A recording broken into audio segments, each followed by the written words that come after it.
Hello friends, I am सेवर्थ मांडा from Anam institute. आज इस वीडियो में जितने भी सीए इंटर वाले स्टूडेंट हैं जो नवंबर में एग्जाम्स देने वाले हैं और जो आगे फ्यूचर में एग्जाम्स देंगे, उनके लिए बहुत इंपॉर्टेंट वीडियो है जिसमें मैं आपको ये बताऊंगा सर कि टैक्स का पेपर अपन 3 घंटे में कैसे अटेंड करेंगे। देखो, मेरी बात ध्यान से सुनना। मैंने इससे पहले एक वीडियो बनाई जिसमें मैंने आपको बताया कि सर एग्जाम से एक दिन पहले टैक्स को कैसे प्रिपेयर करना है। उससे पहले वीडियो बनाई जिसमें मैंने आपको इंपॉर्टेंट चैप्टर्स इनकम टैक्स और जीएसटी के प्रोवाइड किए। ये सब चीजें मैंने प्रोवाइड कर दी। अब स्टूडेंट का सबसे बड़ा क्वेश्चन ये था कि सर इनकम टैक्स का पेपर अटेंड क्या करें, कैसे करें, इसकी कोई टेक्निक या स्ट्रैटेजी होती है कि यस, इसकी टेक्निक और स्ट्रैटेजी होती है। अगर आप इसको समझोगे तो इसका फायदा बहुत है। ध्यान से सुनना, आराम से सुनना, काम कूल होके सुनना। थोड़ी सी बड़ी वीडियो है बट इसे लाइक जरूर करना और फ्रेंड्स तक शेयर करना। अगर मेरी बातें समझ आए तो सर बहुत सारे लोगों की हेल्प होगी। तो बात ये होती है सर, जब इनकम टैक्स का पेपर है और इनकम टैक्स का पेपर आपको और प्लस जीएसटी का पेपर 3 घंटे हमारे पास। अब 3 घंटे से पहले जो हमारे पास 15 मिनट्स है, मैं आपको एकदम सीक्वेंस में जैसे आप पेपर अटेंड करते हो ना, उसी तरीके से समझाता हूं सर। तो क्या होगा, आपकी अंडरस्टैंडिंग बड़ी जबरदस्त होगी। आप लोग को 15 मिनट्स क्या मिलता है सर? Reading time. सभी स्टूडेंट को 15 मिनट्स रीडिंग टाइम मिलता है। अब बात ये 15 मिनट्स जो स्टूडेंट स्मार्टनेस से यूज कर लिया, उसका आधा टैक्स का पेपर वैसे ही जबरदस्त बनेगा सर। क्योंकि ये 15 मिनट्स बहुत इंपॉर्टेंट होते हैं और ये डिसाइड करते हैं कि सर आपका टैक्स का पेपर कैसे जाने वाला है, आप आगे कितना अपना काम कूल एक्सपोजर मेंटेन करके रखोगे, या फिर किस तरीके से आप आगे पेपर अटेंड कर पाओगे। तो वेरी इंपॉर्टेंट कि 15 मिनट्स आप डिसाइड करो कि हमें कैसे चलना है सर। अब बात आती है 15 मिनट्स कैसे करना है, क्या करना है, किस तरीके की स्ट्रैटेजी होनी चाहिए। तो प्लीज ध्यान से सुनना। रीडिंग टाइम में you should be smart, very smart, कि कहां पर हम रीडिंग टाइम यूज करें। अब बात आ रही है कि रीडिंग टाइम यूज करने की, तो बात मैं आपको एक तरीके से, एक सैंपल तरीके से समझाता हूं। एक मॉक टेस्ट पेपर अपन अभी का ले लेते हैं। उससे क्या होगा, आपको एक अंडरस्टैंडिंग अच्छी होगी कि सर इसी टाइप का तो आपको पेपर भी आता है। तो आपको ये जरूर समझ आएगा कि सर हमारे पास जब ऐसा पेपर रहेगा एग्जाम में, तो हमें किस तरीके से 15 मिनट्स को यूटिलाइज करना है। ये आपका जैसे पेपर है जिसमें इनकम टैक्स 60 मार्क्स का और जीएसटी 40 मार्क्स का। अब स्टूडेंट क्या होता है, कई स्टूडेंट इनकम टैक्स में अच्छे हैं, कई जीएसटी में अच्छे हैं। मैं आपको अपने प्रेफरेंस, जो मैं अपने स्टूडेंट्स को ही बोलता हूँ, मेरे को ये प्रेफरेंस प्रेफर करती है, मेरे को अच्छी लगती है। बट आप चाहो तो इसके अलावा भी कुछ और तरीके से चल सकते हो। मैं बोलता हूँ स्टूडेंट को, भाई देखो इनकम टैक्स वाला पोर्शन स्किप करो और नीचे नीचे बात करते हैं सर किससे, जीएसटी से। सर क्योंकि मुझे लगता है as compare to income tax GST is easy. तो sir let's build up a confidence. पहले हम कॉन्फिडेंस वाली चीज करें, क्योंकि ये इजी है। स्टूडेंट क्वाइट स्कोरिंग पार्ट होता है, हर एक स्टूडेंट को पता होता है अच्छा स्कोर कर सकता है वहां पर। तो सर हम वो पार्ट पहले देखते हैं जिसमें स्कोर करने के बहुत चांसेस हैं, क्योंकि ये हमारा मोराल बढ़ाएगा सर। टैक्स का पेपर ऐसा होता है, हमें जगह ढूंढनी पड़ती है जहां पर हम अपना कॉन्फिडेंस बढ़ा के रखें। तो सर अपन चालू करेंगे जीएसटी से। बात ये है सर, जब जीएसटी की होगी तो जीएसटी में भी आपका दो पार्ट रहेगा सर। एक होगा सर डिविजन ए, जिसमें आपके एमसीक्यू और केस सिनेरियो की बात आएगी, और एक होगा डिविजन बी, जहां पर आपके डिस्क्रिप्टिव क्वेश्चंस आएंगे। ठीक है। अब स्टूडेंट को मैं यहाँ पर स्मार्टनेस बताता हूँ और यहाँ पर स्टूडेंट गलती करते हैं जिनके कारण उनका टैक्स का पेपर छूटता है और उनका मोरल डाउन हो जाता है। अब ध्यान से सुनना सर, जब आपको ये 15 मिनट्स मिल रहा है और आप स्टार्ट कर रहे हैं जीएसटी से, तो मेरे से स्टूडेंट सबसे पहला क्वेश्चन ये पूछता है, सर क्या पढ़ना चालू करूं पेपर में। मैं स्टूडेंट को कभी भी बोलता हूं सर, ये जो पार्ट ए है ना sir, descriptive sorry division A जो है, जहां पर आप केस सिनेरियो और एमसीक्यू करते हो, इसको नहीं पढ़ो पहले। 15 मिनट्स में इसको मत रीड करो। एक स्टूडेंट बोला, सर वाह क्यों, ये तो सबसे स्टार्टिंग में रहता है। सर इसको नहीं रीड करने बोलने देने का रीजन है सर, आप मेरी बात समझो। आपको भी पता है सर ये कंपलसरी क्वेश्चन है, कोई हाल में अपन इसको छोड़ नहीं सकते, इसको तो अपन को करना ही है। अब बात क्या होती है, अगर आपने इसको पहले पढ़ा तो होगा ये कि केस सिनेरियो में आप फंसे रह जाओगे, और उसमें होगा ये कि आपका 15 मिनट्स ऐसे ही पास हो जाएगा, आपको हवा भी नहीं लगेगी। जब हमें पता है सर कि ये क्वेश्चन करना ही है, अभी नहीं तो बाद में करना ही है, तो बेटर है ना, क्या करें, इसको अभी 15 मिनट्स में रीड नहीं करते। ठीक है, हम आगे आते हैं। ये हो गया केस सिनेरियो, इसके बाद एमसीक्यू, इन सबको लीव करो और आगे आओ।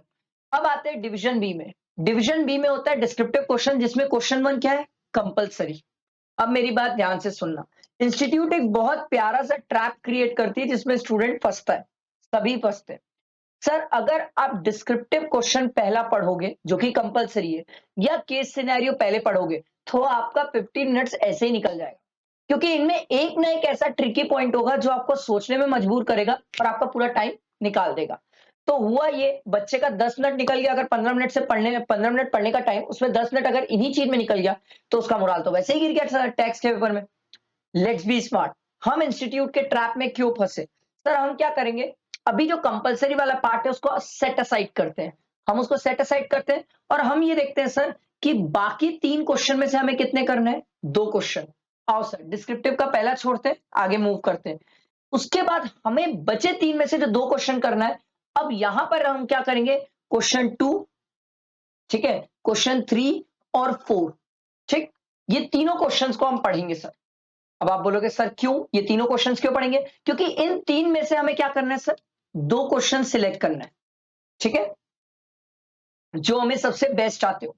तो आप इनमें से 2 क्वेश्चन शुरू में ही सिलेक्ट कर लो रीडिंग टाइम में कि कौन से 2 बेस्ट मेरे को आते हैं, जो मेरे को सबसे ज्यादा लग रहे हैं और मेरे को लग रहा है कि मैं इसको बना लूं। अब सर बात क्या होती है, मैं आपको एक मस्त वाली बताऊं। ऐसा होता है, मेरे साथ तो हुआ है सर, आप लोगों का नहीं पता बट मेरे साथ तो ऐसा हुआ है कि सर मान लो जैसे मैं क्वेश्चन 2 सिलेक्ट किया, अब 2 का ए वाला पार्ट आता है, बी वाला नहीं आता। फिर 3 वाला देखता हूं तो बी वाला आता है, ए नहीं आता। 4th वाला देखता हूं तो ए आता है, बी नहीं आता। कोई बात नहीं, अगर ऐसी सिचुएशन में फंस जाओ, मैं तो बहुत फंसा हूं एग्जाम्स में, अगर ऐसी सिचुएशन में फंस जाओ तो आप वो वाला सिलेक्ट करो जिसमें एक आपको अच्छा आता है और एक जिसमें आप कुछ फेंक तो सको, कुछ लिख तो सको, वो वाला सिलेक्ट करो, तो कम से कम कुछ मार्क्स तो मिलने की प्रोबेबिलिटी है। सर आप वो वाला सिलेक्ट कर दोगे जो एकदम ही नहीं आता, तो वो आपको मोरल डाउन कर देगा। आ रही है मेरी बात समझ? तो पहले हम क्या करेंगे, 3 में से 2 क्वेश्चन सिलेक्ट करेंगे, इससे हमें समझ आ जाएगा कि क्रिस्टल क्लैरिटी होगी कि हमें क्या करना है। अब आगे मूव करते हैं, फिर हम क्या करेंगे, जीएसटी का केस सिनेरियो बेस्ड ये डिस्क्रिप्टिव क्वेश्चन जो है, क्वेश्चन 1 कंपलसरी, फिर हम इसको देखेंगे, इसको देखेंगे, इसको रीड करेंगे, अंडरस्टैंड करेंगे कि हमसे कितना बन रहा है, क्या पॉइंट है, नहीं बन रहा है, ठीक है, वो सब चीजें करेंगे। और जो पॉइंट नहीं बनता ना, उस पॉइंट को क्या करना, छोटा सा कैसे टिक कर देना सर, ताकि बाद में ध्यान रहेगा कि जब हम रीड कर रहे थे तो इस पॉइंट पे फंसे थे, इस पॉइंट पे 1 मिनट रुक के वापस सोचने वाली बात है जब बनाने वाली बात आएगी। ठीक, ये बात समझ आई? ये हम डिस्क्रिप्टिव से निकले। अब हम जीएसटी के सर क्या करेंगे, केस सिनेरियो और जो एमसीक्यू है इस तरफ मूव करेंगे। और मैंने पहले भी सिखाया, एक वीडियो बना के सिखाया कि कैसे केस सिनेरियोस और एमसीक्यू को अटेंड करते हैं, अभी तक नहीं देखे तो उसको देख लेना सर। उसमें मैंने सिखाया कि केस सिनेरियोस और उसके क्वेश्चंस और एमसीक्यूज को कैसे अटेंड करना है। फिर हम इसके तरफ मूव करेंगे।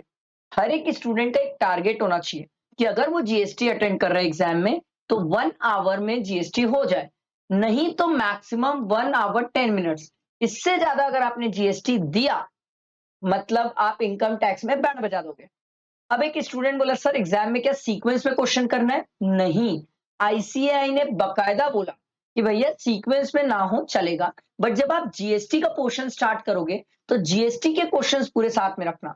अब एक स्टूडेंट बोला सर मान लो जीएसटी का कोई क्वेश्चन नहीं आ रहा है तो पेज छोड़ देना आप उसके लिए, ठीक है। तो जैसे आपने क्वेश्चन 2 अटेंड किया, 2 का ए आया, बी नहीं आता, तो बी के लिए आप क्या करो, पेज छोड़ दो। आप बी के लिए पेज छोड़ दो, बाद में याद आएगा तो हम उसको अटेंड करेंगे। बी स्मार्ट, जितने मार्क्स का क्वेश्चन होगा इनटू 1.8 मिनट, उससे ज्यादा हम 1 मिनट मतलब 1 मार्क्स का क्वेश्चन है तो उसमें 1.8 मिनट, इससे ज्यादा वेस्ट नहीं करेंगे। जैसे मैं आपको एक अच्छा एग्जांपल देता हूं, मान लो जैसे ये केस सिनेरियो है तो ये कितने मार्क्स की है, 10 मार्क्स की है, तो 10 इंटू 1.8 कितना हुआ, 18 मिनट्स। आप इस केस सिनेरियो में 18 मिनट से ज्यादा वेस्ट नहीं करोगे।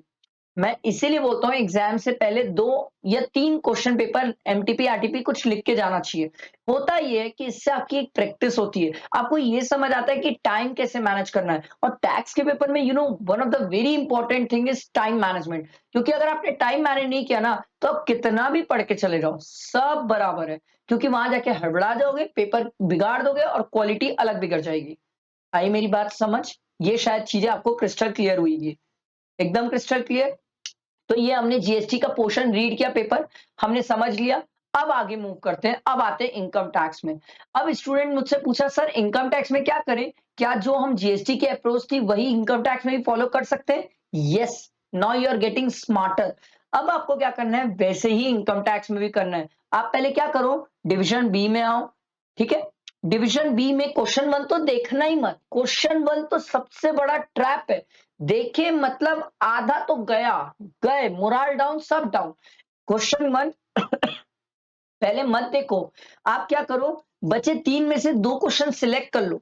और मैं नहीं, इंस्टीट्यूट ऐसा बोलती है कि शुरू के 2-3 क्वेश्चन में आपका प्रेजेंटेशन, आपका राइटिंग, सब चीज अच्छी हो, राइटिंग स्किल्स अच्छी होनी चाहिए, क्योंकि इसी के बेसिस में हम आपको जज करते हैं कि आप कितना अच्छा पेपर बनाए। ये मैंने इंस्टीट्यूट बोलती है।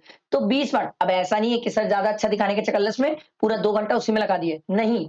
20 मार्क, बी फास्ट, बट अच्छा प्रेजेंट करना। शुरू में अंड संड वो क्वेश्चन मत उठा देना जो आधे आते हैं आधे नहीं आते, क्योंकि इससे क्या होगा, एग्जामिनर का एक माइंडसेट हो जाएगा आपके पेपर को लेके, अरे यार ये लड़का कुछ भी फेंकता है, कुछ भी करता है, छोड़ इसको, क्या पास करें, मार्क्स नहीं देंगे। वो आपको रोक देंगे, 30 से 39 के बीच में रोक देंगे, और ये करते हैं इंस्टीट्यूट। तो प्लीज समझो। तो इसमें भी 3 में से 2 क्वेश्चन आप क्या करो, सर सिलेक्ट कर लो। कौन से 2 क्वेश्चन आपको लग रहा है कि सर बन जाएंगे हमसे, वो सिलेक्ट कर लो। पार्ट ए आता है, बी नहीं आता, कोई बात नहीं, हड़बड़ाना नहीं। जो मैंने आपको जीएसटी में अभी बताया वही चीज आप कर सकते हो। अब एक स्टूडेंट बोला सर क्या ऐसा भी कर सकता हूँ कि मैं पहले इनकम टैक्स कर लूं। आप पहले इनकम टैक्स कर लो। जो मैंने जीएसटी के लिए पहले स्ट्रैटेजी बताई वो आप इनकम टैक्स के लिए पहले फॉलो कर लो। ठीक। उसके बाद अब यहां पर क्या होता है, मेरी बात ध्यान से सुनना। क्वेश्चन 1 जो होता है, ध्यान से सुनो, जो डिस्क्रिप्टिव का क्वेश्चन 1 होता है ये काफी बड़ा होता है। सबको पता है ये टोटल इनकम का क्वेश्चन है। बेसिकली 3-4 हेड तो कवर करता है, डिडक्शन, टैक्स सब बोलने होता है। तो सर ये वाला क्वेश्चन ना पहले मत करो। इससे पहले आप क्या करो, केस सिनेरियो कर लो। क्योंकि रीजन मैं आपको ये बता रहा हूं सर, केस सिनेरियो हमारी होती है 18 मार्क्स की। ठीक है, 18 मार्क्स की होती है, और आपको भी पता है सर आप इसमें अक्कड़ बक्कड़ बम्बे बो भी खेल सकते हो, क्योंकि नेगेटिव मार्किंग तो है नहीं, कुछ ना कुछ तो करके ही जाएंगे। तो सर मैंने जो केस सिनेरियो वीडियो में बताया है कि क्या टेक्निक होती है, वो टेक्निक से अगर आप अटेंड करते हो तो आपसे केस सिनेरियो एग्जाम में बन जाएगा। तो आप क्या करो, केस सिनेरियो पहले कर लो, और फिर ये जो एक्स्ट्रा वाले एमसीक्यूज है इनको कर लो। उसके बाद ये ना डिस्क्रिप्टिव वाले क्वेश्चन में जाना, क्योंकि ये क्वेश्चन ऐसा होता है, इसमें आपको फॉर्मेट से बनाना होता है, वर्किंग नोट्स लिखनी होती है, बहुत सारी चीजें होती है। समझ आई मेरी बात। इनकम टैक्स के पेपर को, सिर्फ इनकम टैक्स वाले पार्ट को आपको 2 आवर्स देना चाहिए। ठीक है।